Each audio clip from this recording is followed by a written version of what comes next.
Welcome back, Thunderleaf friends. Pleasure having you here with me this fine, rainy Thursday where I'm at. But hope everybody's having a great week, and it's just great to be back on Donnie Does It. Greg, my producer, has kindly turned it back over to me after his leatherworking project being in a watch band. That was super cool. Oh, thank you, man. I had fun with that one. Yeah. So as always, Greg's on the mic. I'm on the painting and the camera here. And yeah, we're just here to hang out, have a good time with everybody. Yeah, little low-key stream from Thunderleaf on Thursdays. That's our whole thing. So yeah. Let's see. So who's doing our music again, Greg? We've got Creator Mix coming in with our music, and they are a royalty-free program for all sorts of creative needs. They make not just nice chill-out jams, but they do metal and cinematic music as well. So give them a check out if you need any kind of music or background noise for your streams. Again, that is Creator Mix. Not sponsored, just giving credit where it's due. Thank you for that. But yeah, otherwise, the usual spiel you're gonna hear on every YouTube video nowadays. Hit that subscribe button for us.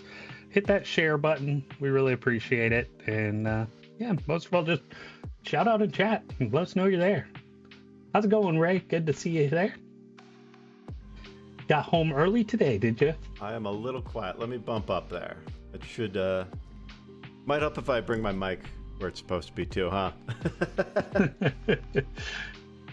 Thank you for the heads up, Ray.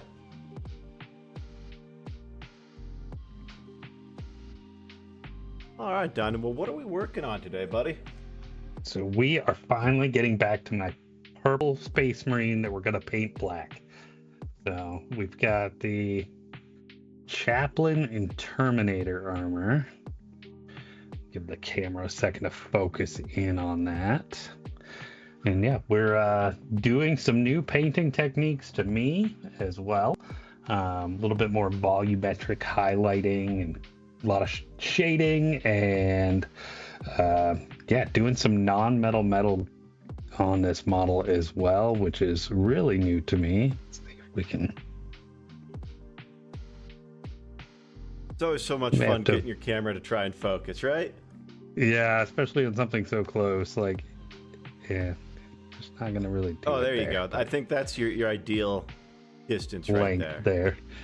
Yeah, so we're doing some gold. That's going to be the main focus today, I think. So we're going to be doing the mace here. This little, I think it's called an iron halo, is what they call them or something. This emblem here, lots of trim. So it's going to be a learning experience today. But I've been doing some practice as well. So we've got this little, let's see if I can get it. We've been doing a little practice work on the skeleton model here, getting some gold on the handle, doing some steel on the sword blade. But really, that's been tiding me over while I stare at this guy. So, dude looks awesome. That sword blade especially looks really good. Yeah, I was really happy with that. Such a unique experience, like craving to do the thing you do on stream. Oh, so weird. Like I keep finding myself wanting to play Bloodborne. I'm like, no, I can't. Hey, Aiden, welcome back. Good to see you there.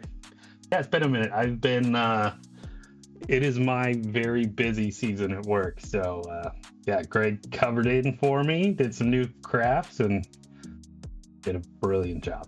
Oh, thank you, man.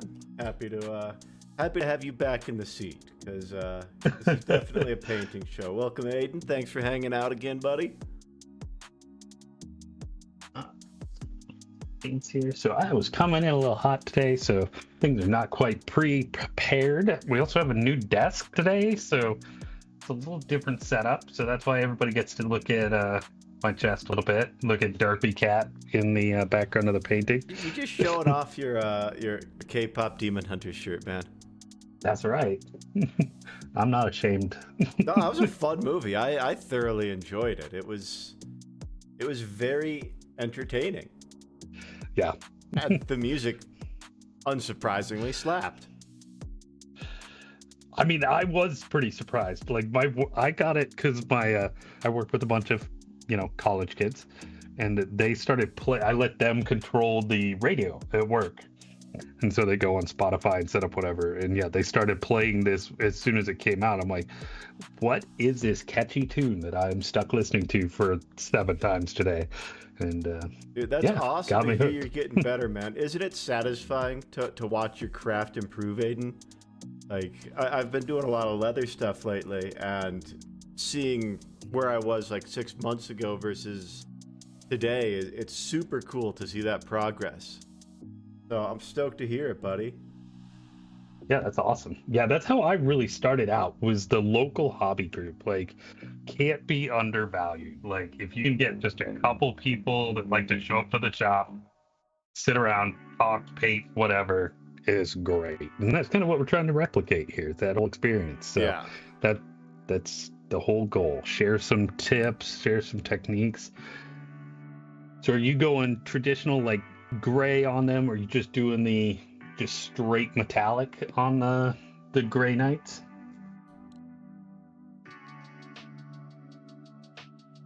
Yeah, my local hobby shop is where I got into running D&D. I think I've talked about this on some of our other streams, but I ended up somehow getting roped into starting an Adventurers League chapter at my local, and that's how I met Mike. And that's, if you kind of trace it back, that's the root of Thunderleaf, is local hobby shop.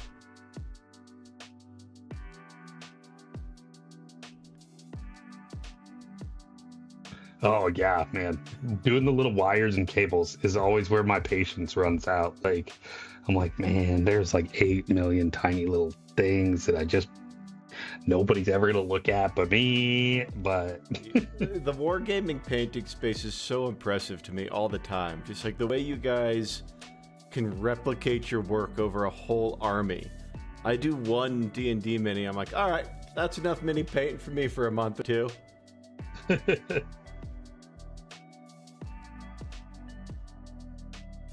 Gunmetal Prime, so you didn't have to paint a ton of silver. That sounds like it's gonna pop for sure, dude. I've tried once doing a metallic prime, and it wrecked my model. It was like a 16-hour 3D print. Like, Oh. I was so upset about it. That's I'm not fair. happy. That's a reasonable upsetness. Now, you're not drinking paint water, right? I just about swished my brush in it, as a matter of fact. That's what made me think to take a drink. I was like, oh, well, I guess I'll drink that before I Ray is asking that. how the metallic priming ruined the model. It came on very thick. So the whole goal is you need the paint to go on very thin. That's why I water it down, and that's so that like it doesn't like fill in the recesses. Like, if you think about like a wall paint, it's super thick and kind of gooey. These are more closer to like watercolor consistency, and that's kind of what you need for the prime as well. And most of the time that's no big deal. You just use whatever and it'll prime just fine. But whatever that metallic paint I used was not. It just was very thick, and paint wouldn't stick to it either. Oh. So like it was just bad on top of bad. Like, There was no saving it. Like, That's when you get that double whammy where it's not sticky as a prime coat and it's too thick. That's just heartbreaking.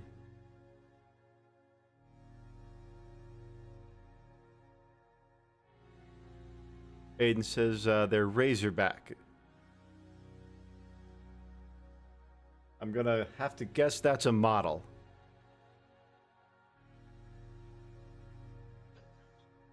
gotcha. Razorback is a tank, I believe. It's so the main like transport vehicle is a Rhino, Okay.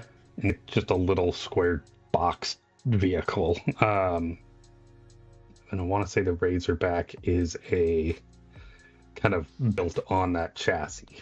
Okay. Okay.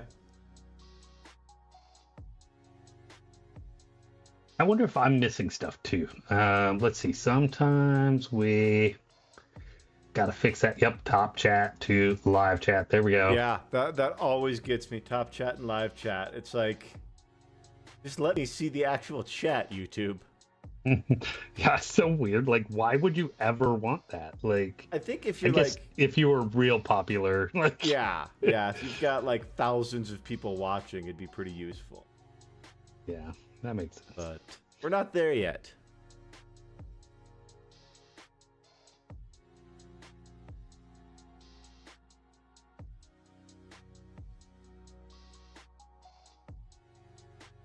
Oh, how's everyone else's week going? We're more than halfway through the calendar week at this point. I'll take. It's been a long one for me. Lots of phone work and appointment setting and going back and forth between offices that really should be somebody else doing. But what Are you gonna still do? waiting on callbacks? Yep. I'm waiting on callbacks from lawyers and doctors. You know, fun, lighthearted, easy stuff.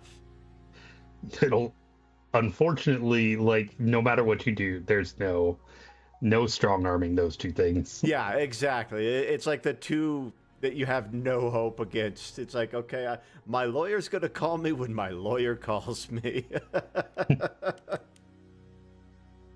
And I tried strong arming the doctor. Well, it's the prescription office. Having my doctor do that for me instead, and it's still taking way too long. And let's be honest, with that one, we all know where the slowdown is, and it's probably not the doctor, it's probably not the pharmacist, it's the insurance. 1,000, 1,000,000% is the insurance, and they have both, the pharmacist and the doctor, have told me that. And it's like, guys, we're not doing anything new here. We are not inventing wheels. Like, give me the thing that's written on the paper in the amount that's written on the paper. Yeah, like, if I've got insurance, that should be the extent of the conversation. Like, yeah, like, this is what my doctor says. Why is a financial consideration for shareholders more important than my doctor's healthcare plan for me? yeah, greatest crime in America, without a doubt. Yeah, I could go all night about that, so. Me and you both. Yeah, we have both been put through the ringer by that system, my friend. Why it's all the more important to have this intentional chill out time. That's right.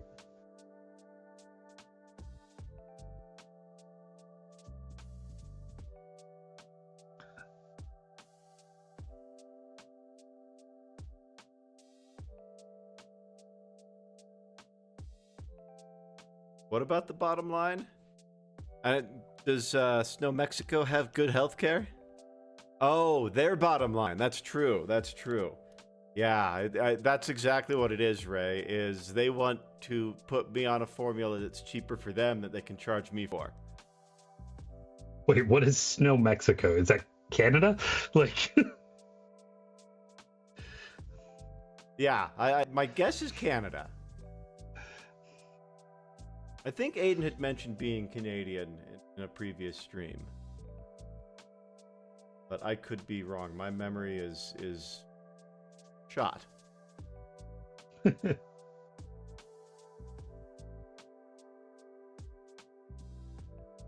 Sometimes it's I'm amazed I've made it through school.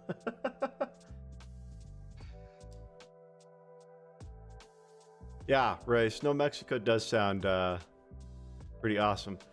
For some reason, I read it as something to do with New Mexico first. I'm like, wait, they've got universal healthcare in New Mexico? Isn't it like Washington or Oregon that's trying to do that, like as a state? I think Maybe so. I'm wrong. That sounds right. What's up, ALC? How's it going, friend?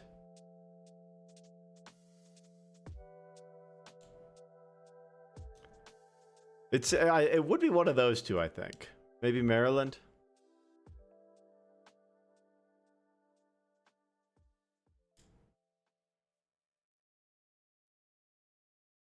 Yeah, that shortage of healthcare workers is a universal, unfortunately. Yeah. And part of the problem is that, healthcare used to universally be like a career. And now, short of being a doctor and even being a doctor, like, you're covering it. Like, just so you stockholders. Like, Yeah. It's like many things. It's not designed to build a career off of for the worker anymore.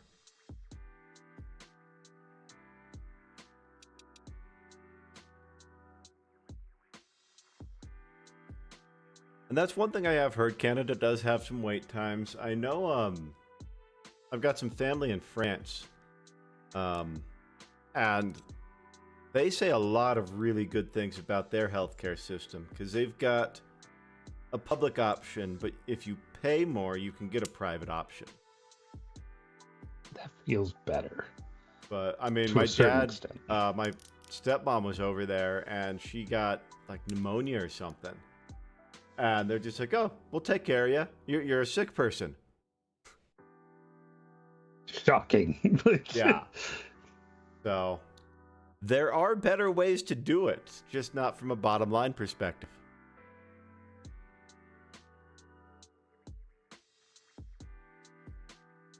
But what you gotta do? It's the system we're within. Exactly. That's why we paint. De-stress. You had mentioned watercolors earlier, and that's the one canvas medium, brush-based canvas medium that I had fun with. I could stand to get back into watercolors. Oddly enough, I never explored it, but I think I would enjoy it very much. One of the reasons I like working with watercolors over oils or acrylics, especially over oils, is they dry so fast. And so I'm not sitting there waiting to paint. Even when I was doing a bunch of spray paint work, I would have like 3 or 4 canvases going at a time just so I would have something to do in the shop. While one was drying, I'd be taping up the next, and then I'd be doing splatter on the next and stuff. So I like to have a couple of projects or something I can continuously work on. Gotcha. I can see that. I mean, yeah, I at any given moment probably have about 3 different painting projects going on, or like a building, a painting, and a like stream project or something. Yeah, I'm the same. I've got a couple of half-finished knife sheaths around and stuff like that. Eventually, I'm going to make a wallet. I do feel like I would enjoy painting terrain for tabletop. That's something, it's big enough I feel like I could sink my teeth into it. Yeah. But then Jen you actually run out of painted space. some terrain. Like, I live in an apartment. I don't have enough space for that much terrain. Yeah. Like I got a couple different like little 3D printed houses for a D&D campaign, like just to set up kind of like that kind of terrain for it. And Jen got into painting that and she did really good with it. Oh, nice. Hey, for Sunshine, me, what's up, buddy? I hate doing where I have to paint a lot of one color. So like typically big models are not something I enjoy as much. That's fair. That's fair. Because it's like, cool, I've been painting black for 6 hours. Like, yeah, I've got a Jeep Commander that I stopped painting because I got very tired of painting metallic red. And it was like one of those 1/36 scale models or something. So it's Probably about equivalent to a vehicle in your Warhammer game. Yeah.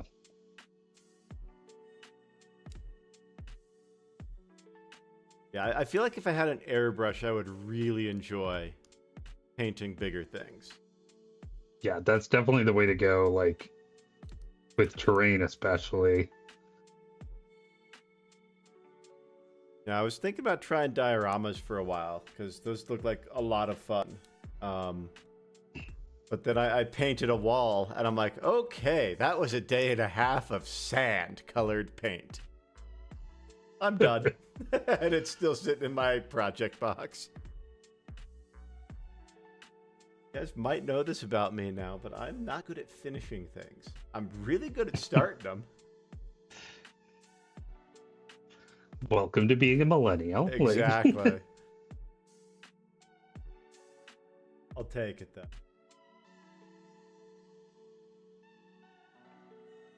Sometimes there's just little spots that trying to get to them is so nightmarish. Oh, yeah, especially on the underside. Like, it's like this one of those ones that, like, unfortunately, it is visible, but like not easily, but enough that you gotta paint it. Yeah. I feel like I've seen angled brush tips that are like brushes with a 45 in the collar. I think there probably are. I know a lot of times, like, if you use cheap brushes, eventually the tip will curl. And so I've definitely used that to my advantage before. Nothing wrong with that. Sunshine's asking when you want to get another game in. Oh, I have no idea. I gotta play Ben this week, which I'm looking forward to. I haven't played him in forever, but after that, I don't know. My schedule's still so hectic. Like, yeah, you were saying it's like the busy season for you for another couple weeks. yeah, pretty much through mid-March. Then I'll have a little reprieve until like end of April, probably. But Okay. we'll see even about that. Binary says, "Oh my God, Daddy's doing it." Yeah, he is. What's up, Binary? You didn't even have to pay to get in to see it. That's for tomorrow night. Yeah, that's on a different platform, right? As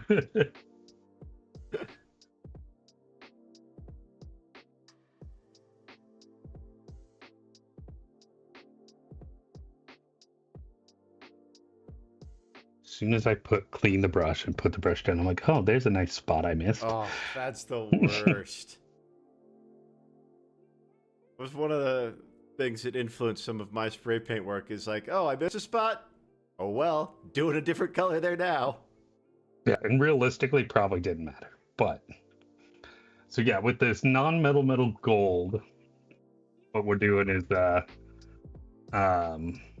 coat of, it's called Rhinox Hide Brown, which is one of Citadel's like most popular colors just because of like good pigment and consistency and like coverage.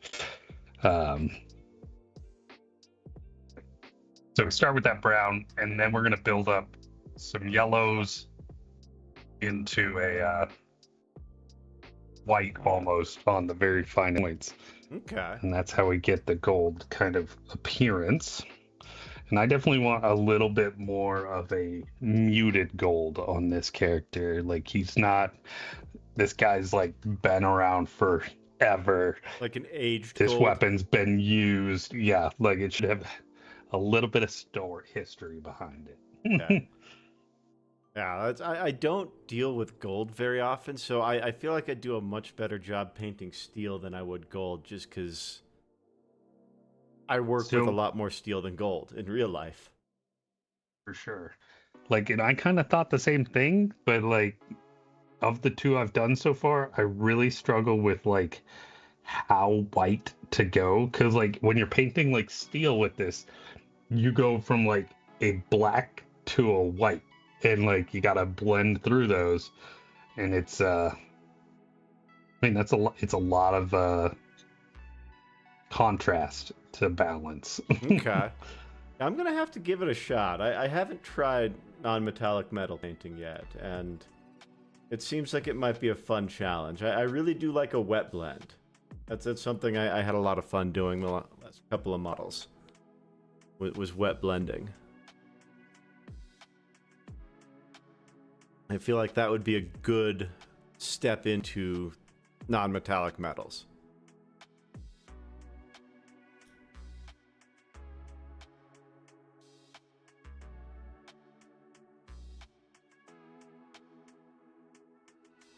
Now, I know some people, when they're using metallic-based pigments, they'll actually have a whole separate wet palette for them and an entirely different rinse cup and stuff, because the glittery particles will transfer through your water, is what I've heard.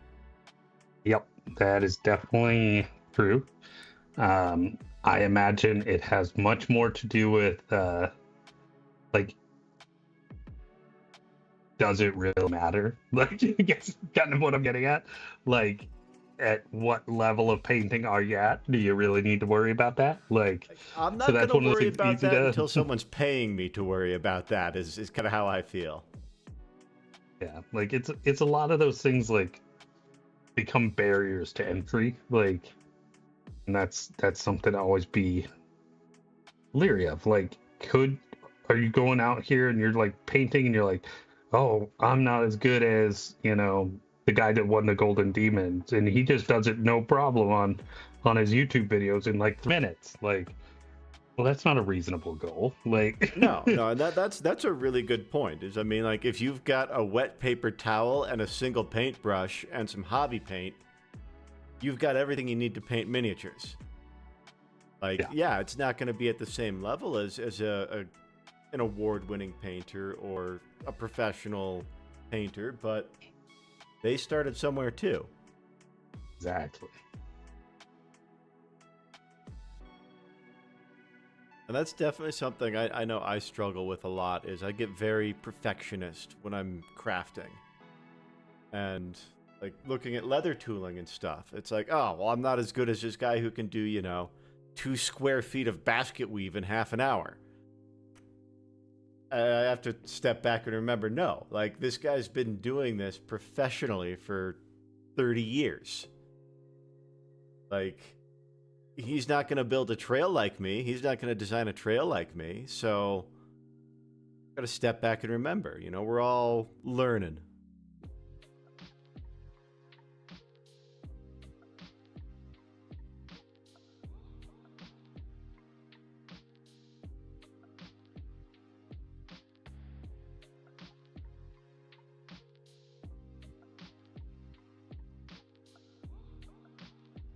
What are some of your favorite techniques to use?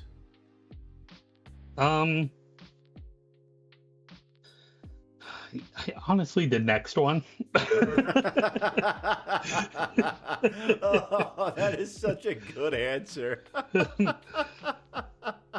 Like, that's kind of the whole point. Like, it's always, what how am I going to learn? What am I going to advance? Like, what's the new way I'm going to grow in this hobby? Like, I mean, that's just progressive overload for your painting skill. It's the same exact theory as weightlifting. I like that. Like, that's a really cool way to approach it, man. At the same time too, like, what's the consequences? Like, oh, I didn't like that. Cool. Like, yeah, exactly. It's like, I'm not going to do that again. And now you learn. The consequence is you learn. That was one of the big things I really tried to hammer home to my Boy Scout volunteers and to the guys I was training, is there's no such thing as failure as long as you learned a lesson. Yep. Like, yeah, I had plenty of projects go wrong.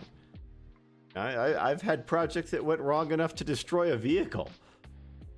That's spectacular. You know what I learned? Make sure that soil is tight enough to support the vehicle next time. I am gonna go swap out my paint water because I didn't do that before we started. So I'm gonna step away from stream just one moment, everybody. All right, that means you guys are all stuck with me for a minute while Donnie gets some fresh water. Let's hope he doesn't put it in the drink.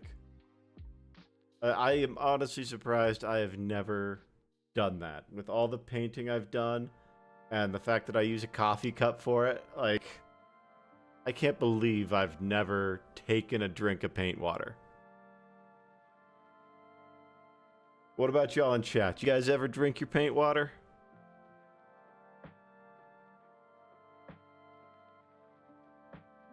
All right, water's reloaded. We're back in business. We were talking mad crap about you the whole time.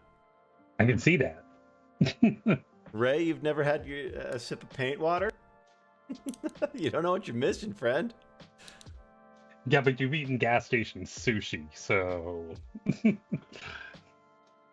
That's a good point. That is that's probably at least as difficult on the stomach as paint water. You're never living that one down, Ray. in fact, like if you watch most good painters, their go-to move is paintbrush in the mouth. Oh yeah, yeah. Like, I'm not a big one, and I just clean that brush, but that's not a technique I've ever really gotten into. But No, I understand it's supposed to be like the perfect moisture level for a brush, but like, ew, no. I don't want paint in my fucking mouth. I'm glad you enjoyed your gas station sushi, Ray. I have probably eaten at least as much gas station food as the next man, and let's be real, more. well, see, that's the weirdest part too, though. It's out here on the East Coast, like gas station food is like just normal. Like, Well, it's because all you guys they're have all, like like- 3-hour commutes. but they're also like all set up like restaurants inside, like fast food restaurants. That's But fair. When I was out there, it definitely was a little bit striking how prominent the in-house food of gas stations was.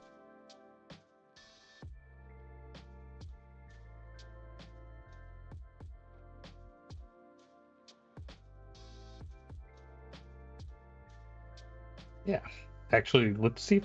I'm kind of feeling the camera angle is not quite right today on that. So let's just try and rearrange a little bit here. Motion sickness. Not sure warning. what. Sorry, everybody. Let's see if we can get this up a little bit in the air. Sorry, everybody. Buckle up. The cinema experience now, right? Yeah, I think that's going to be much better. Oh yeah. We're going to just. There's nothing you're going to get in that Discord chat anyway, so it's just me talking again.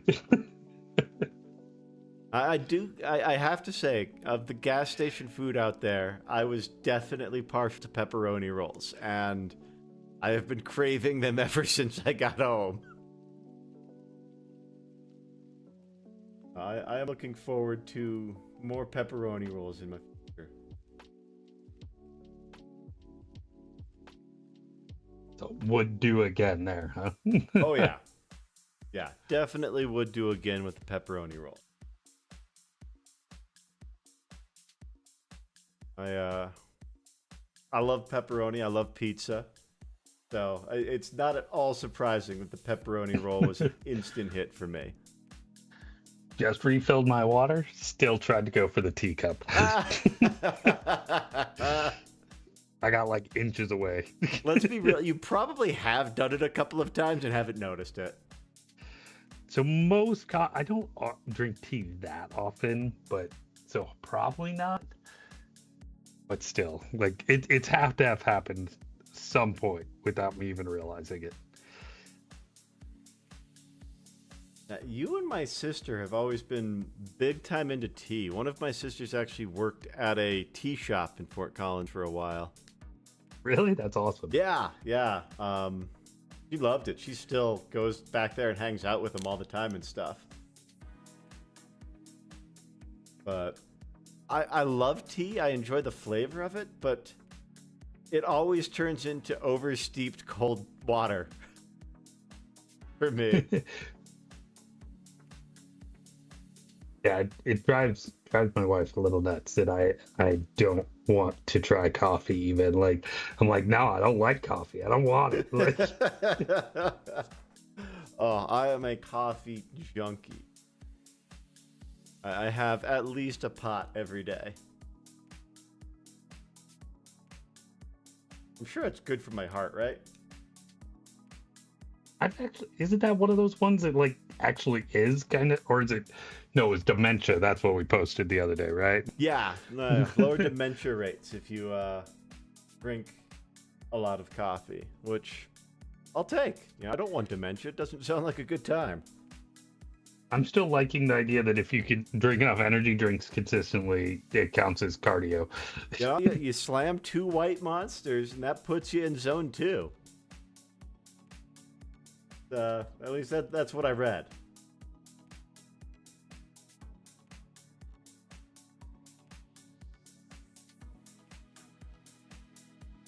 But you should all go actually work out because it's good for your body, and we want you all around for as long as you can be. Do as we say, not as I do. I work out every morning. Oh, aren't you a goody two shoes? No, I just don't want to make my coach mad. Yeah, It's an entirely fear-based system. That's legit. And I can see your hand, and that's about it. Oh my gosh, we got to figure this out here. We do appreciate. What did I y'all do hanging out differently with a us couple while we weeks ago? Figure out camera angles. There we go. That's a bit better.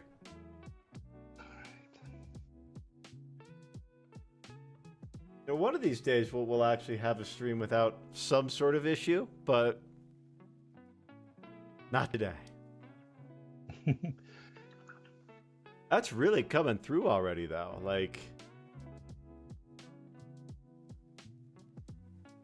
so it's about leaving the dark with the light. So like I'm really kind of almost stippling it in there. okay.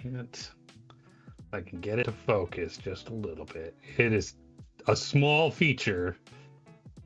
I really need like a good DSLR camera mounted to my forehead.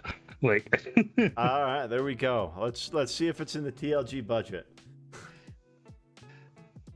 I don't think it is, guys. If you all would like Donnie to have a DSLR camera mounted to his forehead, all you got to do is join that Patreon, and yeah.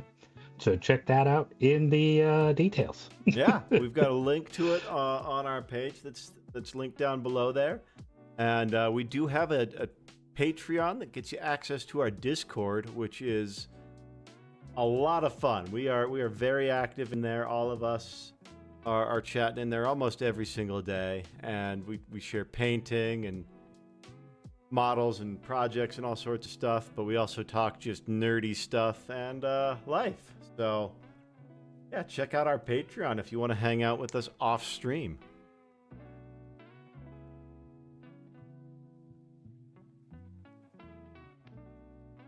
Yeah, it's coming off that brush liquidy.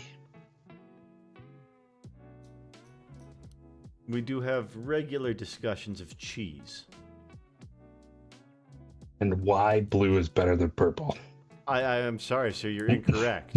Purple is clearly the superior color.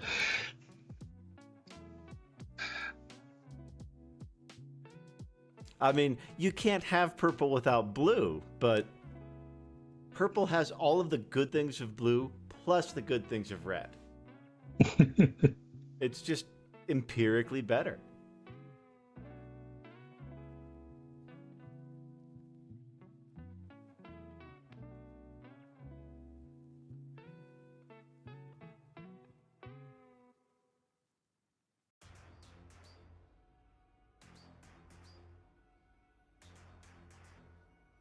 Trying a little more variety with the music tonight. I'm opening it up to more of the creator mix playlist. So let us know what you think. Like I was saying up top, they've got all sorts of variety.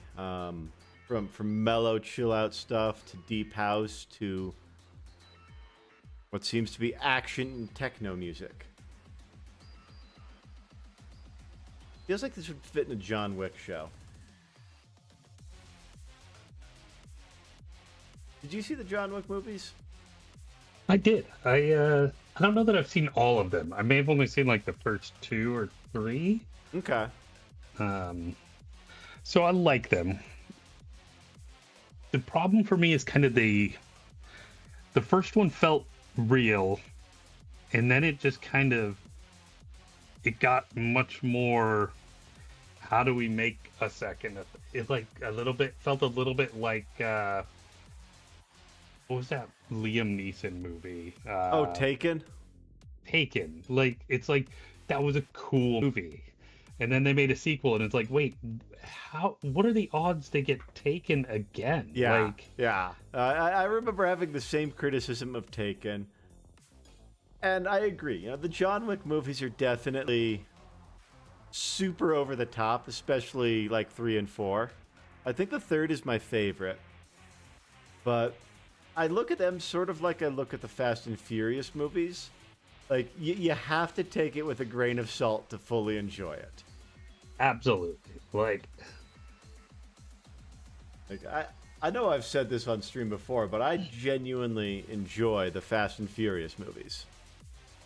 Same. Like I haven't seen all of those either, but like I do enjoy those. Like they're just like they are just what they are. Exactly. Like, they are goofy, fun popcorn movies with big action and pretty people. And that's exactly what you want for a popcorn movie. Like my personal favorite like way to get in the mindset of watching them is they're superhero movies. Everybody's superpower just happens to be cars. I like that. If you watch them like that, it becomes a lot more goofy and fun rather than serious and heavy crime drama. I think one of my favorite movies, it's not actually a Fast and Furious movie, but it has a lot of the same people behind it, is Torque. And the basic premise is Fast and Furious with motorcycles. That was a Statham movie, right? No, that Crank, I think, is the one you're thinking of. Oh, yep. No, Torque was I think Ice Cube was the biggest name in it, and he was in it for like 5 minutes. But yeah, it was basically poking fun at the whole concept of Fast and Furious. Like, at one point somebody says, I live my life a quarter mile at a time, and the other character just looks at him and he's like, that's the dumbest thing I've ever heard. There's a scene where 2 women fight with motorcycles. Like, they're slapping each other with the motorcycles. It's insane. It's probably a little dated by today's standards, looking back. Like, Don't hate me. I haven't watched it in like 5-10 years. I had another, oh God, that was 20 years ago moment the other day, and now I can't think of what it was. It's always with my student workers, though. Like, yeah, that's gotta be interesting. I have a big birthday coming up in a couple of days, and I'm trying not to think about it. Because, oh my gosh, I didn't even realize that, but that is true. Oh God, I'm an old man. Yeah, I got a couple months left, but not much. Yeah, that's right.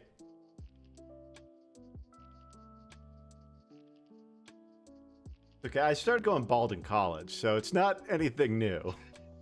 Yeah, like honestly, like we hit a point once you buzz your head, you're like, it's all just the same now. Like, yeah, like I'm done aging. I'm already old. Like, I had amazing long, thick hair in high school, like super full head of hair. The second I got to college, my hairline started receding. And I told myself for years, once it's past a certain point, I'm just going to buzz it. And now I keep my hair very short. Like, I like the bicked look, but it's so much work. Oh my gosh, yes. Not worth it at all. Like, you guys have seen how fast my hair grows with the face shaving I did for Dark Souls 2. Like, my hair grows back fast. I have to basically do it every couple of days. No, I have to do it every day if I want to keep the look good. I had one of those like little palm like where it's like an electric razor, but it's got like 3 or 4 blades on it. Yeah, no, you I just have hold it one in of there. those. But even with that, yeah, like, it's still not worth it. If you want it to feel good, you have to put in some time. Yeah, because otherwise you go to lay down on your pillow and you're like, wow, that's a nice Velcro sensation. Yeah, like I always called it second day head, because when you're laying on the pillow, like, yeah. Not second date, second day. But yeah, that's just like, your pillowcase sticks to your head, or you try and put your hood up and it gets caught. Oh, that's the worst sensation, man.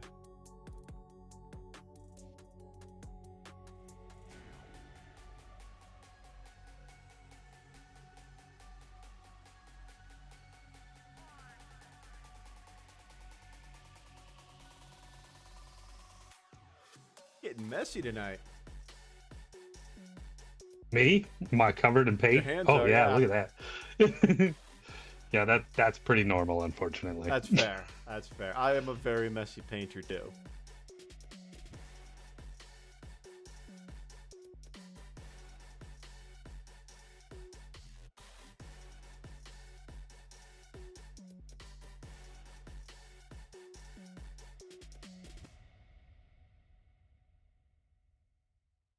Actually, I'm glad you're digging the new music, ALC. It's I'm enjoying the variety too. The one, I don't want to call it a complaint, but something I've noticed with the Creator Mix playlists is they're a little short. Because they're all targeting very specific moods, so it makes sense that they're short. But if I don't remember to switch out, I will play the same playlist like 3 times in a night. So I'm glad the new music is working out. Thank you for letting us know.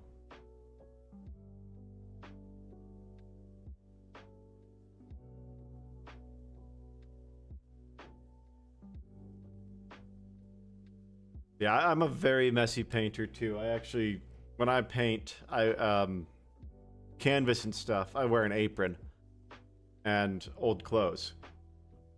Yeah, I definitely have clothes. Fortunately, the acrylic paint washes out pretty good. Yeah. But like the super glue, on the other hand. Yep. Yeah. No, I use my apron for all of my workshop stuff, so I have like knife handle setting epoxy on there, and all sorts of paint, and probably some motor oil.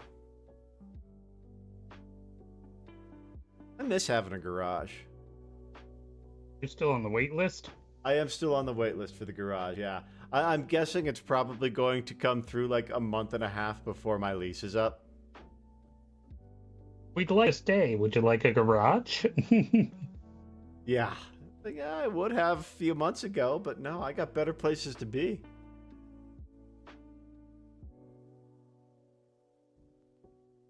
I gotta start looking for places out there.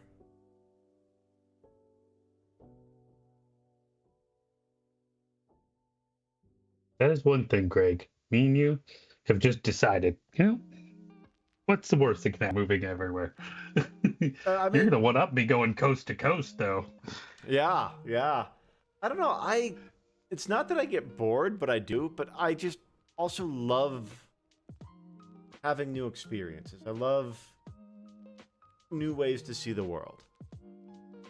And one of the best ways to do that is to change where you are.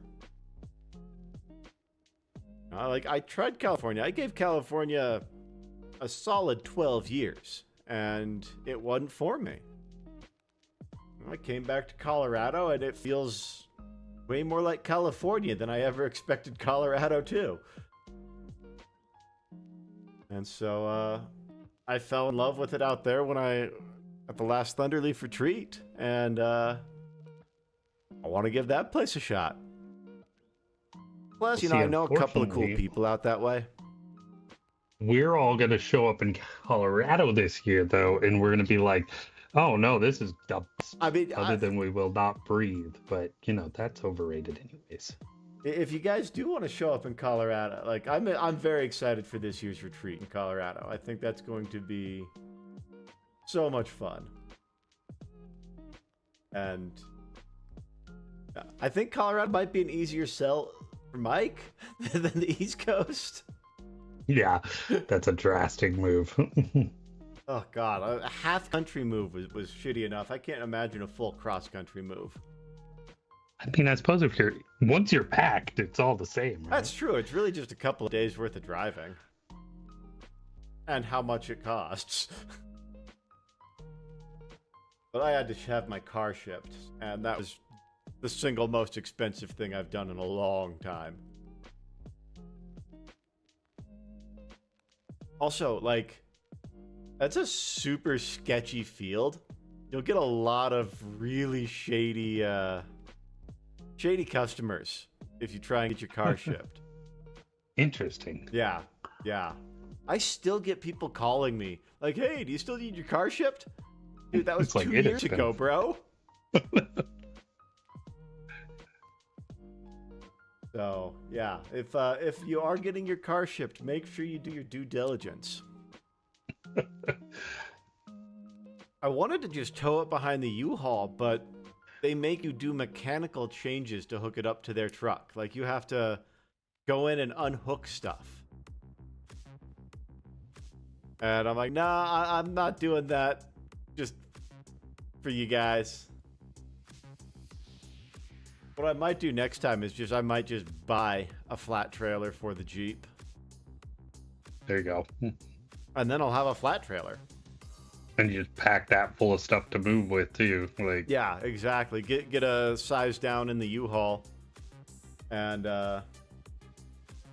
put the flat trailer on that. Or depending on how much I get rid of, I could just see if my dad would let me use his truck and tow the Jeep. That is one nice thing about moving post-divorce is I had like nothing to move. yeah, I get that. It was kind of refreshing, It felt like a nice fresh start, which was exactly what I needed at that point. Yeah, I'm just gonna take what I want, and I'm moving on. I could not hear you there, bud. Oh, I said I'm just gonna take what I want and leave the rest. Exactly. I'm like, I'm taking my media, my computer, and like 2 pieces of furniture that are actually mine. And that was it. It was amazing. My apartment felt really huge when I moved in.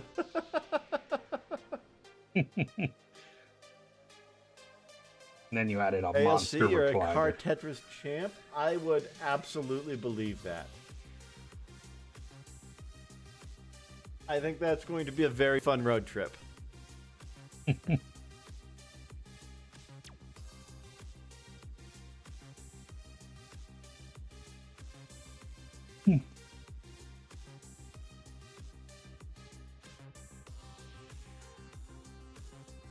Something I always appreciate watching you paint is how quickly these things seem to happen. Like, I know you're not speed painting or anything, but watching the detail develop over the course of a couple nights is so cool.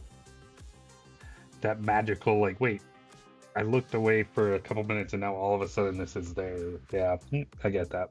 Yeah, exactly.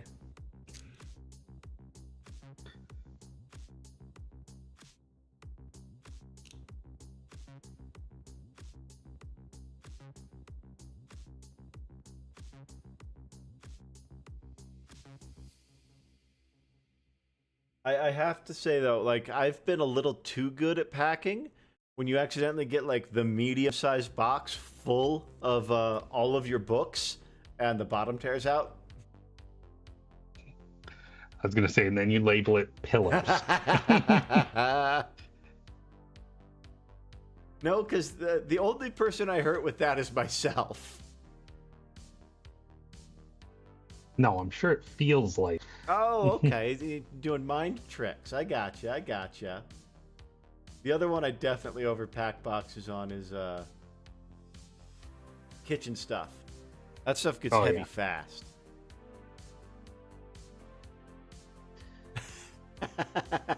ALC's calling me a rookie. I mean, I think you have moved more than me, so yes. I moved a bunch, but from our conversations, I think you've moved more. And you've definitely moved states more than me, and countries. Maybe. Maybe not. We don't actually know.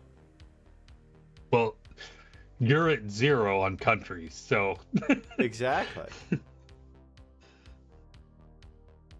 All we know is that ALC can't talk about it.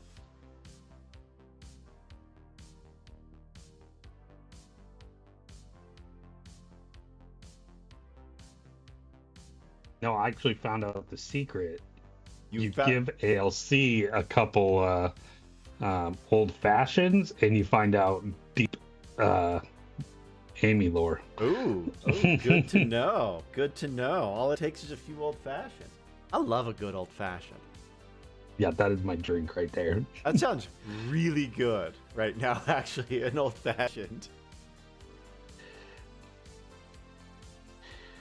Yeah, for Valentine's Day, we went to fancy dinner, and I got a old fashioned with Buffalo Trace bourbon. Ooh. So good. That sounds epic.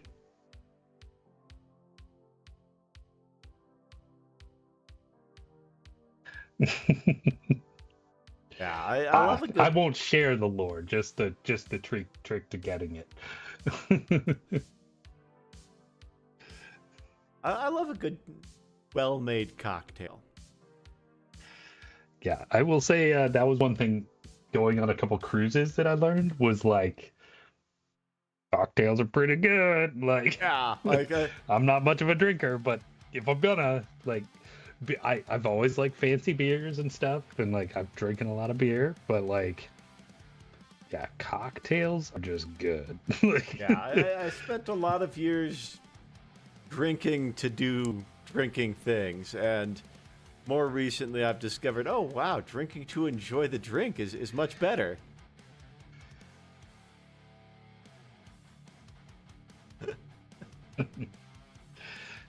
I will be there, ALC, when you do, to laugh maniacally.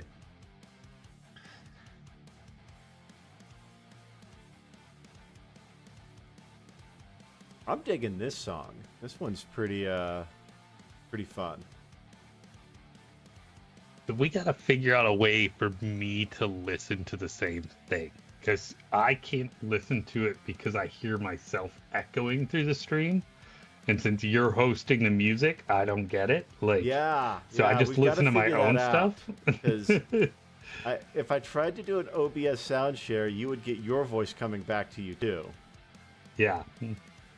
Oh, I might be able to do it. Let me...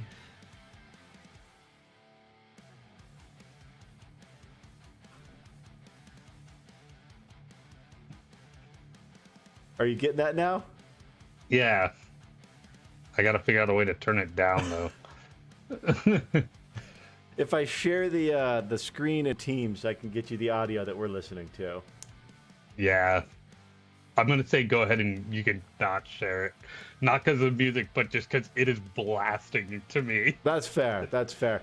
And I found out that if I individual open volume up audio settings in Teams, while I've got OBS running, they decide that the bed just needs to get shat. That's what cost us that episode, that back half of an episode of our actual play podcast. Is I opened Teams audio settings at like the 3/4 mark, and it just said, "Okay, yeah, you don't get audio coming from you anymore, Greg." You abused your privileges, sir. How dare I try and turn up the volume of our players? Well, I'm glad I figured that out. That was a stressful day. I go to edit the episode, and I'm watching it, and about halfway through, like 2/3, my audio just cuts. And it took me almost a full day to figure out what had happened. Like, by poking around in OBS and Teams and all of that. And yeah, something about the current versions of NDI binaries, OBS and Teams.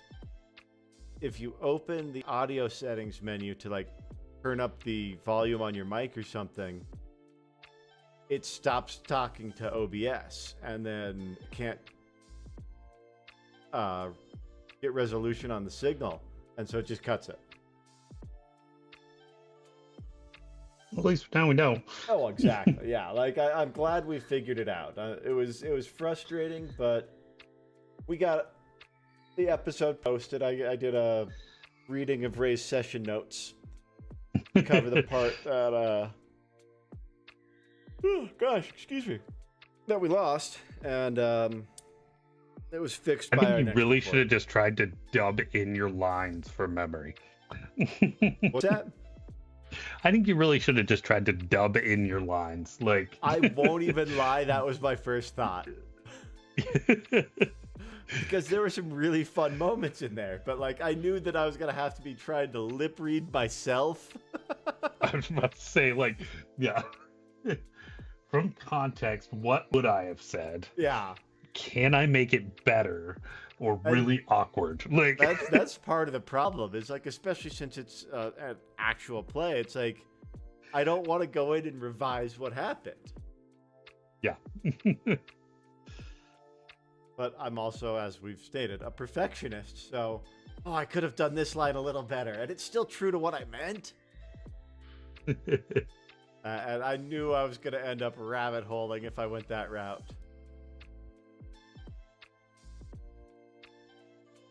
Yeah, I am prone to rabbit. We also still probably would have been waiting for the episode for another like 6 weeks. That's also true, because I would have had the sync issues with.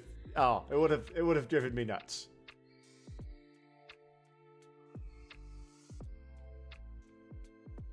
But I'm glad we found a way around it, because we've lost episodes on projects before, and there was no way around it. Not that I at all feel bad about losing the best episode of our unaired podcast. I do. I feel horrible. But, we wouldn't have the show we have now if we had finished Blood, Sand, and Secrets. Yeah. And Vampire is, as much as I love Vampire the Masquerade, it's not really the best for actual play, I don't think. I mean, I think it could be. It's just, so Vampire itself, just vampires are like we've talked about it before, like can be very borderline. Yeah. Yeah, you've got to be extremely careful, especially with a, public show. Because vampires are inherently treading a line. I mean, that's kind of the entire point of a vampire story, is treading a line. And I don't think with our group of players we would ever cross it. I trust all of us. But it's extremely easy to toe over that line and not realize you're doing it.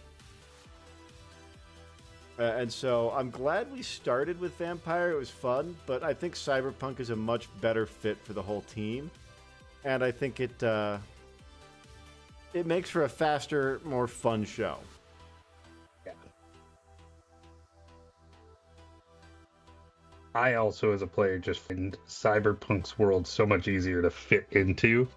Like I've said before, like I feel so like constrained by real places. Like, oh God, what if that's not really there? Like I spent so much time when we were playing Vampire with like maps of Las Vegas up and like looking at stuff. Like, see, for me, that's part of the joy of playing in a modern setting is I have all of this actual reference material and I have a direct familiarity with the stuff. yeah. And it's so interesting to me that we come at that role play conundrum from totally opposite sides. Yeah. That's one of the reasons I think we role play well together is we do come at it in very unique ways. But yeah, I love Cyberpunk because it's got everything I know in modern life, and then there's that sci-fantasy element too. Like there's unfortunately that... too much of our actual life, but you know. Way too much, but yeah. But no, Cyberpunk Red is definitely one of my favorite game settings. Like, Night City is so well fleshed out, and I know we say it all the time, but R. Talsorian does such an amazing job supporting the product. Yeah. Like, they have free content every month. So I will say too, running like a well-established world, like so in terms of like feeling restrained by the real world, like I definitely couldn't dungeon master our Las Vegas vampire campaign like ever. But like even D&D, like at one point, like we finished up a campaign and we were considering what to do next, and like somebody wanted to run the Critical Role world because they've got actual D&D modules and stuff and like I've listened to a lot of Critical Role, and like I was like, nah, that world is just too well fleshed out. Like I don't feel like I have creative space in it. Like yeah. See, for me, I've never felt constrained by that stuff because my table is its own story, its own world. I'm gonna take what I like and leave the rest. Yeah. And I know that there are some people out there who are having an aneurysm at that idea. You know, it's like, but for me, it's what's important at the table I play at is I want everybody to have a good time and have a buy-in to the story. And if that means I need to make this world a little different than what's on the page, then I'm going to. Yeah. Like, I would say the most restrained I've ever felt as a GM is definitely running Adventure League. Because you have to. Like, it is a sanctioned official event at that point. Well, and everything's kind of transferable too. Like you can step into any, right? Exactly. Yeah, I didn't have the same players week over week. Like, eventually, there was a group of players that sought my table out. So I had at least the same 5, but I would have up to 8 players at a table. So there's always going to be adds and drops.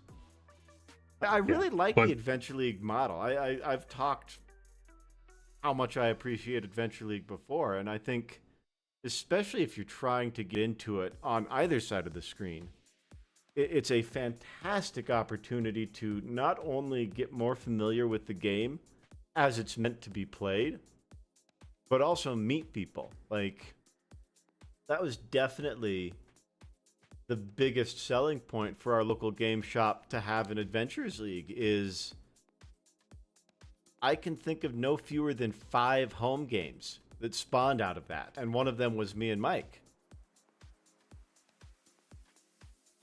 And I mean, if you're getting home games starting out of an Adventure League, that's what it's all about, man. That means you're helping people make friends, you're helping people make lifelong stories.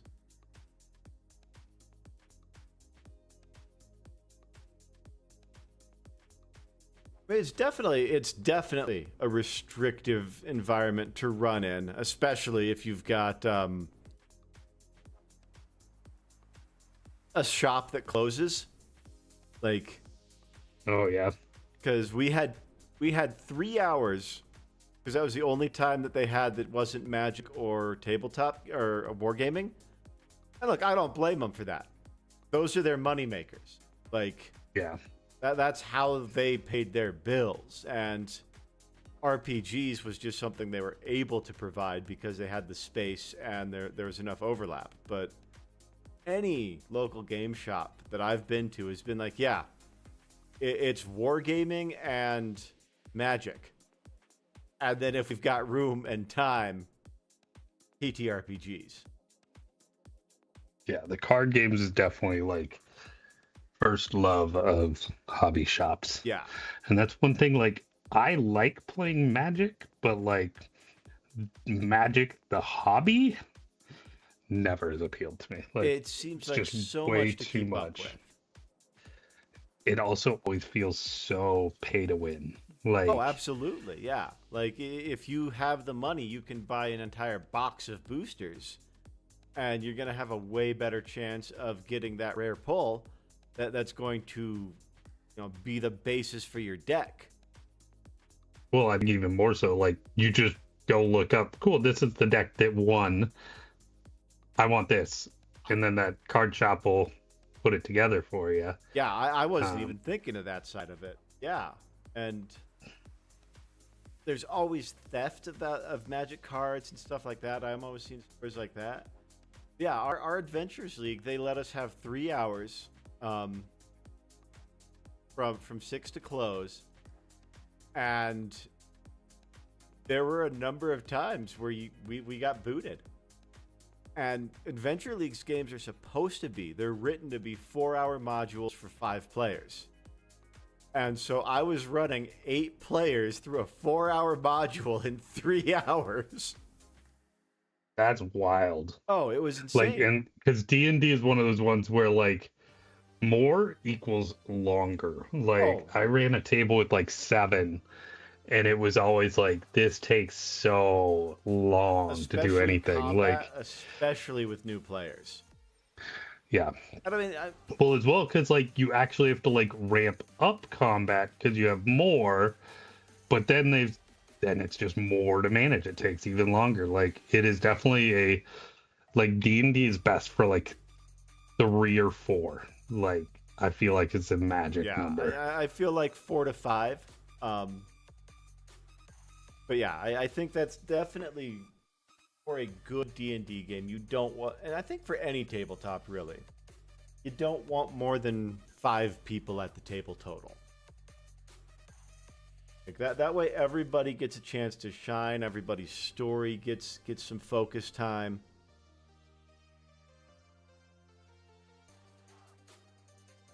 The other thing about public tables, and I was always very good at handling these kind of people, so they always shuttled them to my table. But you get the guy who walks around the shop when it's not his turn in combat. And then you get the kid who is doing kid stuff. I was never upset with them, but it's like time and place, guys. But it's like, no, you can't make out with the door. And like, I'm gonna roll to seduce the door. Okay, cool. Nat 20. Okay, it's a door. Next. It's but those people eventually find their table where they do have a DM who's like, okay, yeah, fuck it, this is a sentient door now, and more power to them. But Adventure League is not the place for that kind of exploration.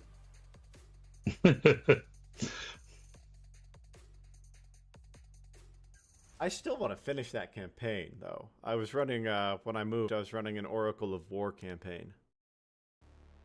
Is that the one we've kind of started a couple times? Yeah, we've started Oracle of War no fewer than 2 times.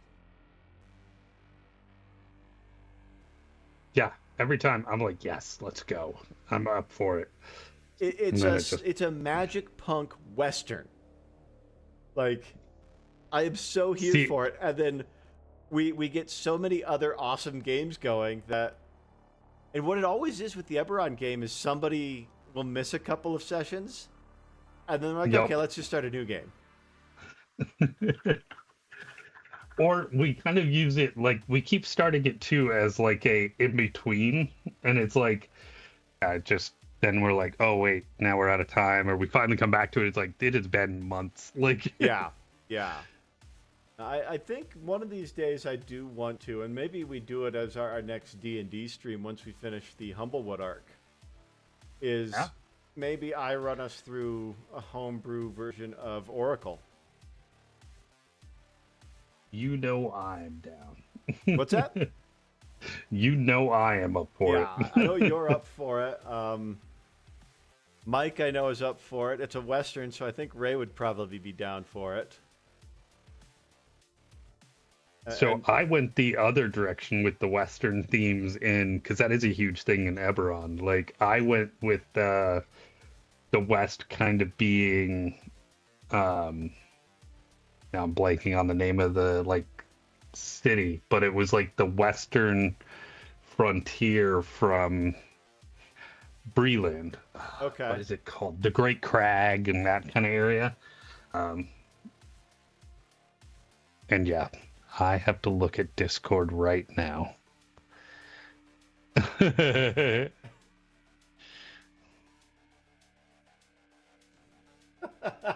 Oh, it's a video. Oh my gosh, here we go.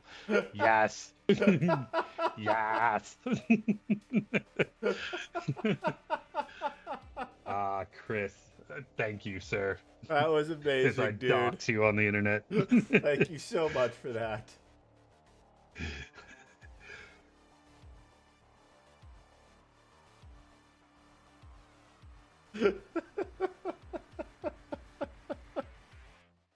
Yeah, that is exactly why RAM is so expensive. Oh, but so worth it. Yeah. I like blew my bosses away the other day. They're like, "You know how to do blah blah blah," and it was like, I was like, "I have no idea how to do blah blah blah." Gemini does. Like, and they were like, "Oh, really?" I'm like, how are you guys not using this stuff? Like, it's so helpful. And see, I almost never use AI for anything. It's not entirely a moral objection or an environmental objection. It's just I worked in trades for almost my entire career. So I wasn't computer based on anything. Yeah. And for the last years I've been dealing with, stuff that has kept me out of work. Um and so I don't have a lot of context for using stuff like this. And it's very cool to see people who are very good at it. One of my I'm gonna try and get this focusing close here. See if we can do it. one of my stepsisters uses it for work all the time. She's been using it since the very get-go. And the stuff she's able to do with it is there is definitely a skill to talking it to it. And oh man, that is really popping, dude. That gold is looking so good. Yeah, it really isn't even coming across camera super well. But I'll have to post some pictures here afterwards. Yeah, post those in the Discord. I'll post them on the YouTube. But yeah, it definitely has that aged gold look to it for sure. yeah, I'm leaving a lot of brown in it, which is really all it takes. But I'm probably gonna have to push that brown back into some spots, and then I still need to brighten up a lot of spots. I've done one color all day, which I always feel bad. I'm like, wow, this is boring. Like I'm one yellow. It's looking good. I mean, it's having the results you want it to, though. Yeah, it is popping. I'm excited for it. And I keep hearing too, non-metal metal is one of those things that just keep working it and all of a sudden it snaps into place, and that is what I found. Like even the sword and stuff I showed you earlier, like it's close and it looks really good, but I could spend another 15 minutes on it and it would just look better. And like you can keep going as long as you want at it. Yeah. Get it to where you want, and like you can just keep going back over and back and forth. That's one of the all things that does that is add keeps more me from depth. doing minis. Is I know I am very prone to that. Let me just keep a little more trap, and I will get sucked into doing it for like 5 hours. I'm dying over here at binary in the Discord. Yeah, that's just.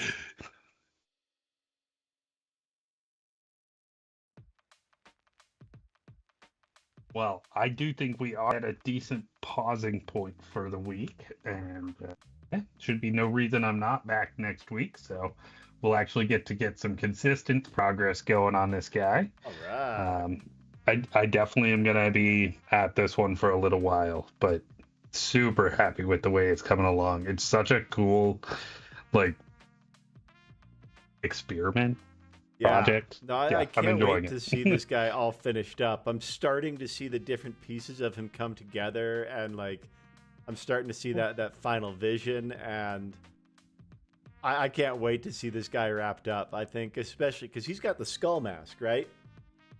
Yeah, and that's gonna be fun to paint too. Yeah. So the whole other shoulder pad is like too, like I've got this awesome shield we've still got to do, which has like a skull and skeleton on it. And then this shoulder pad, unlike the other one, is gonna be actually like a khaki shoulder pad. Okay. So like super different from the rest of the model. Like, yeah, it'll be cool. Oh, Lots that's of fun awesome, stuff in man. this model. I can't wait to see it all wrapped up. Well, as always, everybody, thank you for joining us on Thursday for Donnie Does It.